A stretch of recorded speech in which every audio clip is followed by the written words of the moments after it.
정부가 오늘 내년 경제정책 방향을 발표했습니다. 경제 성장률은 떨어지고 물가 고공행진은 이어지고 있는 등 쉽지 않은 상황인데요. 네, 정부는 어떤 대책들을 갖고 있을까요? 지금 방기선 기획재정부 1차관 스튜디오에 나와 있습니다. 안녕하십니까? 안녕하세요. 네, 어서 오시죠. 자, 정부가 내년 경제 성장률 전망치를 내놨습니다. 당초 2.5%에서 1.6%로 대폭 하향을 했습니다. 정부가 전망을 1%대로 한 거 그만큼 좀 상황이 심각하다 이렇게 보면 되겠습니까? 예, 그렇습니다. 우선 내년도 경제 전망에 대해서 말씀을 드리려면 세계 경제 전망에 대해서부터 말씀을 시작을 해야 될 것 같습니다. 예. OECD에서 내년도 세계 경제 전망을 2.2%로 했는데요. 그 2.2%라는 숫자가 어떤 의미냐면은 저희가 이제 과거의 오일 쇼크 시기, 그리고 금융 위기 시기, 그리고 팬데믹 위기 시기 이 세 시기를 제외하고는 50년간 가장 낮은 수준의 전망을 한 것입니다. 근데 아시다시피 대한민국은 대외 의존도가 굉장히 높은 경제 구조이죠. 그러한 구조이기 때문에 세계 경제의 하락이 결국은 우리나라 경제 전망을 좀 어둡게 하는 측면이 있습니다. 그래서 최근의 상황을 보시면은 4, 4분기 들어서 수출이 마이너스로 돌아서면서 어려움이 좀 가중이 되고 있고요. 또한 10월 달에 산업 생산을 보시게 되면 큰 폭의 하락을 보였습니다. 실제로 대외적인 어려움들이 우리나라의 실물 경기에 악영향을 미치는 것이 가시화되고 있다고 보시면 되겠습니다. 그리고 소비 측면에서 보면은 그동안 팬데믹 이후의 회복 시기에서 소비가 상당히 큰 역할을 해왔었는데요. 전반적으로 자산 가격도 좀 하락을 하고 고용에 좀 어려움도 있게 되고 또 실질적으로 그동안 소비가 좀 늘어나면서 어떻게 보면 점점 중장기적인 추세선에 사실 소비가 이르다 보니 이게 증가가 할 수 있는 여력들이 그만큼 떨어진 걸로 보게 되겠습니다. 그래서 정부는 그러한 측면을 봐서 1.6% 전망을 했는데요. 이거를 시기적으로 좀 나눠 보게 되면은 아무래도 내년도 상반기에 조금 더 어려운 시기가 될 것 같고요. 하반기에 되면은 조금 나아질 것으로 보고 있습니다. 이러한 전체적인 거시경제 상황에서 정부는 앞으로 여러 가지 요건들을 좀 종합적으로 판단을 하면서 거시경제 정책을 조금 더 신축적으로 하려고 하고 있고요. 정부가 갖고 있는 재원이 이제 재정 측면에서는 조기 집행을 좀 더 활성화하도록 하고 그리고 저희가 여러 가지 역점을 두고 있는 수출과 투자 활성화에도 힘쓰도록 그렇게 하겠습니다. 예, 그렇군요. 그리고 무역 수지가 8개월 연속 적자입니다. 이 10월부터 수출도 감소세를 보였는데 관련해서 여러 우려가 나오는데 어떤 대책들이 있으십니까? 예, 말씀드린 대로 수출이 사실은 4, 4분기 들어서 굉장히 어려운 상황이긴 한데요. 전반적으로 금년도의 수출 상황을 보게 되면 사실 역대 최고 수준입니다. 네. 우리나라가 수출 강국으로서 한 7위 정도의 순위였는데 그래서 예. 6위로 올해는 좀 올라설 것으로 보고 있습니다만은 이게 4, 4분기에 전체적으로 주요국의 경기가 좀 둔화가 되고 또 반도체와 같은 주력 산업의 성장이 좀 둔화가 되다 보니까 우리의 서출이 어렵게 된 것이고요. 이런 것이 또 앞으로 이게 증가세로 전환이 될 가능성은 그렇게 높지 않아 보입니다. 그래서 정부가 앞으로는 그렇지만은 그럼에도 불구하고 사실은 자원 부국이라든가 신흥 시장들은 아직은 성장적인 좀 잠재력을 갖고 있기 때문에 우리가 이러한 시장들을 좀 기회로 활용을 하자는 것이 수출 대책의 큰 근간이 될 수 있을 것입니다. 그래서 우선 대통령께서도 강조하시는 것처럼 수출 전략회의를 직접 대통령께서 주재를 하시면서 네. 전체 범정부가 수출 지원 기능을 대폭 강화하도록 할 예정입니다. 그래서 저희가 상반기까지 분야별로 그 수출 경제력 제거 방안을 마련을 해서 저희가 발표를 할 계획이고요. 아울러서 연 500불의 인프라 수지를 좀 확대를 하고 그다음에 방산 수출 4대 강국이 되기 위해서 저희가 원스톱 수출 수주 지원단을 마련을 했습니다. 예. 이러한 지원단의 기능이 본격적으로 가동이 될 수 있게 한다 그러면은 해외 건설이라든가 원전과 같은 프로젝트를 저희가 통합적으로 좀 이끌어 나갈 수 있을 것 같고요. 각 기업들이 갖고 있는 애로도 좀 적극적으로 해소할 수 있을 것으로 보고 있습니다. 그래서 이러한 수출 대책을 조금 더 저희가 긍정적으로 작용하기 위해서 우선 그 무역금융 공급 규모를 역대 최고인 360억 불 수준으로 저희가 대폭 확대를 했고요. 그 이에 환변동, 고금리, 지정학적 위기 등에 대해서 대처하는 리스크에 대비해서도 맞춤형 지원을 추진할 계획입니다. 네, 알겠습니다. 그리고 오늘 이 자리에서 또 신성장 4.0 전략이 발표가 됐습니다. 한국판 뉴딜 정책이라든지 기존 정책과의 어떤 차별점이 있는 것인지 그 부분도 궁금한데요.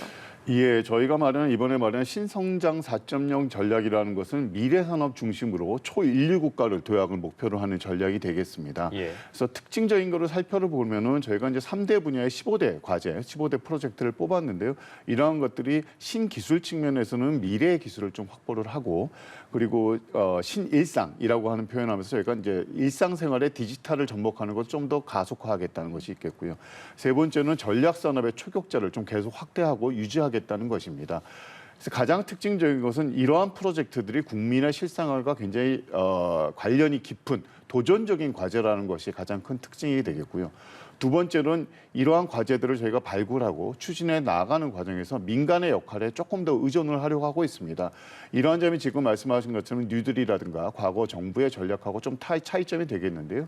뉴딜 정책 같은 경우에는 일단 정부 중심으로 프로젝트를 개발을 하고 추진해 나가면서 재정이 그 마중물의 역할을 한다는 것을 굉장히 강조해 왔습니다. 네. 이에 반해서 저희가 이번에는 신성장 4.0 전략은 민간 중심으로 모든 것을 이끌어 나가고 다만 정부는 R&D라든가 인재 양성이라든가 규제 완화 그리고 글로벌 협력 같은 분야에 있어서 적극적으로 좀 뒷받침을 하겠다는 것이 큰 차이가 되겠다고 생각합니다.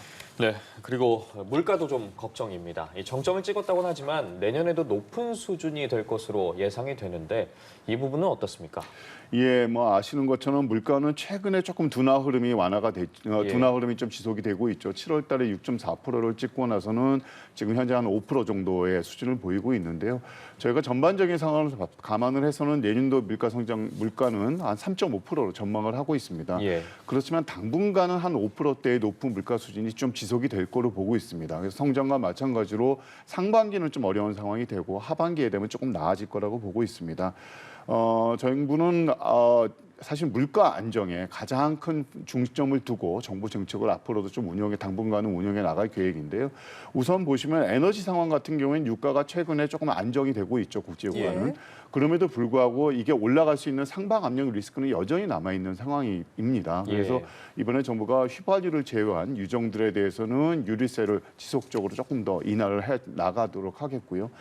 그 위에도 경유에 대해서 유가 보조금 지급도 한 4개월 정도 더 연장을 할 계획입니다. 그리고 많은 국민들이 어려움을 겪고 있는 것이 결국 먹거리 물가가 좀 올라가는 것들인데요. 금년에 이어서 내년에도 가격 불안 품목에 대해서는 관세를 좀 인하를 하고 또 그 이외에 농축산물의 할인 지원도 확대를 해나가서 밥상 물가가 좀 안정이 될 수 있도록 지속적으로 노력을 하겠습니다. 그리고 또 하나는 이제 금년도에는 사실 공공요금에 대한 인상을 최대한 억제를 시켰었는데 내년은 어쩔 수 없이 이러한 공공요금들이 좀 오를 수밖에 없는 상황입니다. 그래서 각 지방에 갖고 있는 공공요금들의 오름세도 조금 한꺼번에 이루어지지 않도록 좀 분산시키고 이연시키는 정책을 지자체가 협력을 해서 펼쳐나가도록 하겠습니다. 그래서 이러한 물가 안정 노력과 더불어서 사실은 고물가에 따라서 서민과 취약계층들의 부담이 늘어날 수가 없기 때문에 저희가 또 여러 가지 대책을 마련을 했는데요. 그중에서 하나는 우선 대중교통을 좀 저희가 소득공제하는 거를 40%에서 80%를 올리는 방안을 금년 하반기 6개월 적용을 했는데 내년 상반기에도 그거를 지속을 하도록 하겠고요. 그 이후에 대학 학자금 지출에 대학 학자금의 금리도 동결을 하도록 하겠습니다. 아울러서 취약계층 대상으로는 생필품의 바우처, 단가도 좀 인상을 하는 정책을 지속적으로 펼쳐나갈 계획입니다. 예, 앞서서 공공요금 얘기를 해주시긴 했는데 그중에서도 이제 전기와 가스요금도 곧 인상이 되지 않습니까? 아무래도 서민에게 굉장히 크게 와닿기 때문에 이 부분에 대한 계획도 좀 구체적으로 들어봐야 될 것 같은데요. 예, 사실은 뭐 금년도에 국제 에너지 가격이 많이 오르다 보니까 대규모의 이제 한전 적자라든가 또 가스공사의 미수금이 좀 예상이 되고 있는 상황입니다. 한전 같은 경우에는 금년도에 30조 원 이상의 적자가 보일 것으로 보고 있고 가스공사도 한 8조 원 이상의 미수금이 발생할 것으로 보고 있습니다.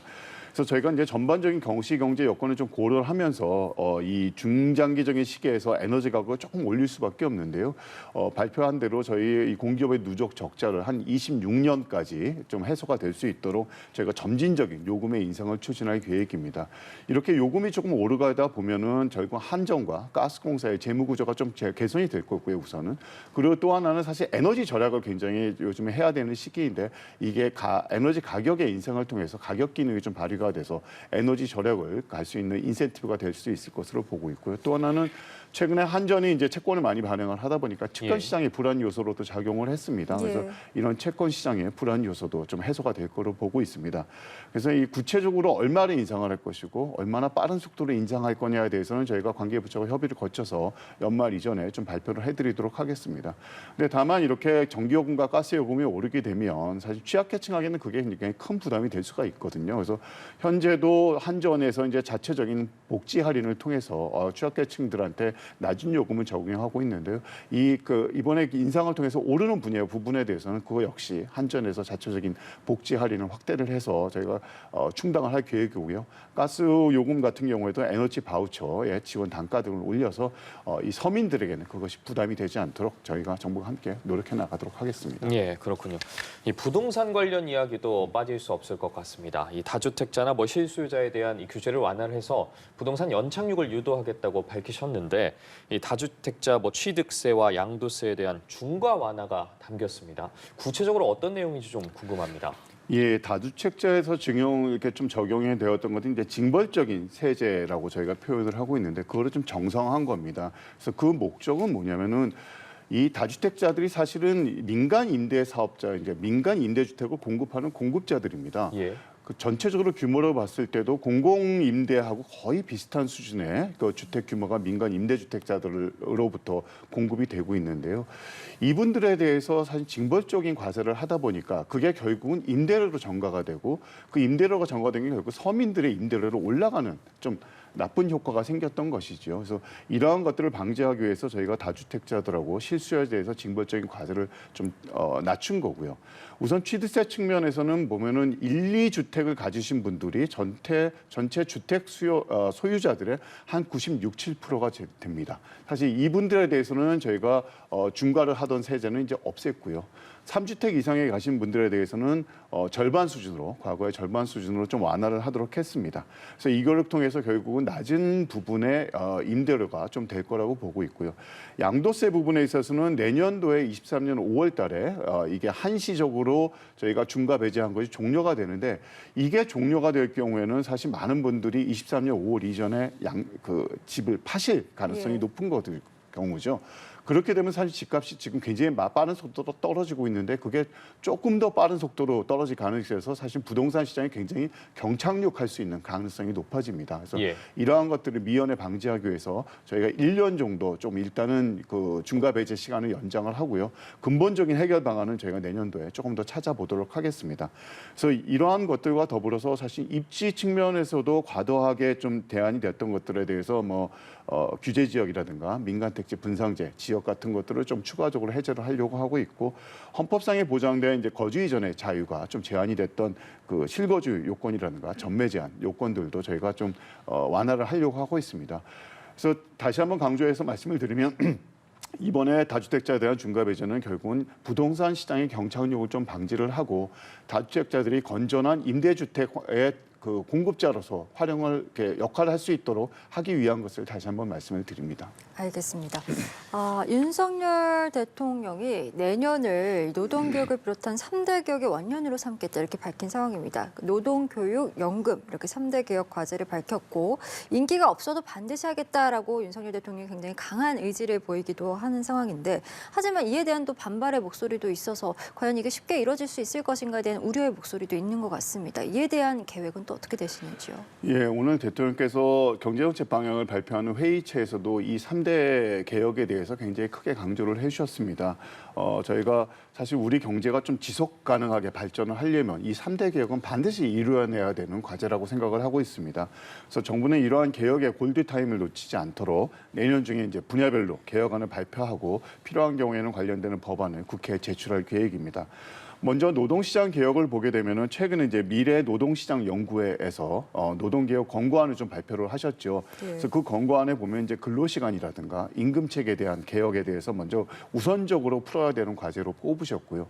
그 이외에 사실은 이 고용의 형태라든가 기업의 규모에 따라 생기는 노동시장 내 이중구조 개선도 조금 우리가 이게 비록 이해관계가 굉장히 복잡하게 얽혀 있긴 합니다만은 풀어야 될 추가 과제라고 말씀하셨습니다. 그래서 우선 정부는 노사 간의 의견 수렴에 거쳐서 우선 과제를 뽑히는 근로시간 문제라든가 임금 체계, 이 시급한 과제들은 상반기에 개편안을 만들어서 저희가 국회에 제출할 계획이고요. 이중 구조에 관련되는 추가 과제들은 충분히 국민들의 의견을 수렴을 해서 충분히 사회적인 갈등 요소를 좀 해소를 하면서 저희가 추진하는 방안을 마련하도록 하겠습니다. 그리고 두 번째로 교육개혁의 경우에 대해서는 올해 말부터 해서 내년 초까지 이제 순차적으로 교육개혁 방안이 구체적인 것들이 발표가 될 텐데요. 최근에 교육부에서 이제 4대 요건이라든가 대학 평가와 같은 대학 규제 혁파 방안을 마련을 했습니다. 그래서 이를 통해서 저희가 교원, 교사, 교지 이런 분들에 대한 최소 확보 기준 완화라든가 이런 것들이 발표가 됐고요. 아울러서 내년 초에는 이제 초등 돌봄 이제 전일제 돌봄 교실이라고 하는데요. 최근에 이제 명명을 한 것이 초등 늘봄 학교라고 하고 있습니다. 이런 초등 늘봄 학교와 그다음에 유보 통합 문제들은 내년 1월 달쯤에 그리고 첨단 분야에 대한 인재 양성 방안도 상반기에 빠른 시간 내에 양성 방안을 발표할 계획입니다. 그리고 세 번째로 연금 개혁의 경우에는 이제 내년 3월 달에 이 재정 재추계가 발표가 될 계획입니다. 그래서 이런 재정 재추계 결과를 토대로 해서 국민들의 충분한 의견 수렴을 거쳐서 신속하게 저희가 국민연금 개혁안을 마련할 계획입니다. 그래서 이러한 3대 개혁이 결국은 국민의 참여와 신뢰가 뒷받침이 되어야 추진될 수 있기 때문에 충분한 사회적인 의견을 수렴을 하고 저희가 미래 사회를 생각을 하고 있는 미래 세대가 가질 수 있는 부담을 최소화하는 방안으로 개혁 방안을 만들도록 그렇게 하겠습니다. 네, 그렇군요. 마지막으로 고용시장 이야기 해보겠습니다. 정부가 올해 취업자 수가 81만 명이었는데 내년엔 10만 명 정도밖에 증가하지 않을 것이라고 전망을 했습니다. 관련 대책은 어떻게 보면 될까요? 예, 사실은 금년도에 81만의 증가라는 것은 굉장히 이례적인 숫자입니다. 예. 코로나 이전에 보면 평균적으로 한 해에 늘어난 취업자 수가 한 34만 정도인데 그 2배 이상인 것이죠. 저희가 금년도 22년도 경제 전망을 처음에 할 때는 작년도에 이제 경제정책 방향을 발표할 때는 취업자 증감이 사실 올해가 한 25만 정도 될 거라고 봤었거든요. 근데 이런 것들이 코로나가 좀 완화가 되면서 소비가 좀 늘어나는 것도 좀 측면이 있고 또 와중에 사실 코로나가 지속이 되다 보니까 그 당시 추계됐던 방역 관련 인력들도 계속돼서 이제 고용이 되다 보니까 조금 이례적으로 높은 숫자가 나온 것으로 보고 있습니다. 그래서 이와 달리 내년도의 경우에는 이렇게 금년에 많이 늘어나 통계적으로 봤을 때 기저효과도 조금 있게 되고요. 그다음에 전반적으로 경기도 지금 꺼지는 것들도 효과가 나올 것 같고 또 그러니까 고령 세대가 좀 많아지는 인구의 영향들도 좀 영향을 미치면서 말씀하신 대로 한 10만 명 정도의 취업자가 추가로 증가가 될 것으로 보고 있습니다. 근데 반면에 이제 고용률이나 실업률 같은 경우에는 여전히 좋은 숫자를 보일 것으로 보고 있고요. 결국은 금년과 올해를 통틀어서 금년과 내년도를 통틀어서 보게 되면은 이게 전반적인 이제 장기 추세로 복귀하는 과정으로 보시면 될 것 같습니다. 그래서 아무래도 그래도 10만 명이라는 숫자가 좀 낮은 숫자이기 때문에 정부가 우선은 재정에서 마련한 그 일자리들을 조기에 좀 집행이 될 수 있도록 저희가 최선의 노력을 다할 것이고요. 그 이후에 청년과 여성, 노인과 같이 이제 계층별 또 연령별의 일자리 지원도 강화를 하고 취약계층을 위해서는 고용 안전망도 확보를 하려고 노력을 할 계획입니다. 그런데 다만 윤석열 정부가 가장 중점을 두고 있는 것은 민간에서 이 일자리를 만드는 것이 가장 중요한 과제라고 생각을 합니다. 그래서 저희가 수출 활성화, 신성장 전략 4.0 등을 통해서 그리고 각종 규제 혁신을 통해서 민간의 일자리가 확대가 될 수 있도록 최선의 노력을 다하도록 하겠습니다. 네, 예. 비록 지금은 어렵지만 내년엔 좀 경제 상황이 나아질 수 있도록 좀 계속해서 힘써주시길 바라겠습니다. 네, 지금까지 방기선 기획재정부 1차 관과 함께 내년 경제정책 방향에 대해서 알아봤습니다. 오늘 말씀 고맙습니다. 고맙습니다. 네, 감사합니다.